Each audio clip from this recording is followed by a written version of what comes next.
Les traditionnelles manifestations du 1er mai sont éclipsées par des violences. À Nantes, Bordeaux, mais aussi à Marseille, des milliers de Français se sont rassemblés hier aux quatre coins de l'Hexagone pour la défense des services publics, la protection sociale, mais aussi la transition écologique. À Paris, ils étaient un peu plus de 24 000 selon les autorités. Manifestations parisiennes émaillées par des tensions. Reportage RMC, Rémi Inc, Alexandra Sirgan. Peu après le départ de la place de la République, les premières tensions apparaissent. Des feux de poubelle, des jets de projectiles. Les forces de l'ordre répondent avec du gaz lacrymogène. Une femme assène 2 coups sur le casque d'un pompier alors qu'il éteignait un incendie. Une tension palpable en tête de cortège.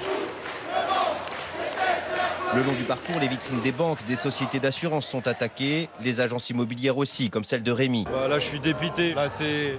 Hormis des dégâts matériels, ça c'est rien, mais c'est aussi toute une organisation, des emplois finalement qu'on remet aussi en péril. Un peu plus loin, Claudine regarde les dégâts avec un peu de déception. C'est dommage ça, quoi. C'est dommage parce que c'est de la violence finalement. Moi ça me... Voilà, des fois il faut être un petit peu comme ça, en révolte. Mais est-ce que c'est nécessaire? On peut peut-être le faire autrement. Et beaucoup de manifestants insistent, les dégradations ne doivent pas faire oublier les revendications. Première manifestation pour Julien. Il y a un début à tout. Il est venu avec son ami Zoé. C'est la poursuite du quinquennat Macron, donc ça va sûrement vouloir dire des mesures pas trop sociales. Et aussi, voilà, il y avait la réforme des retraites. Je pense que c'est plutôt des mouvements comme ça, type les gens dans la rue, qui vont peut-être faire bouger les choses. Une manifestation qui aura au final rassemblé plus de monde cette année qu'en 2021, à Paris, mais également dans toute la France.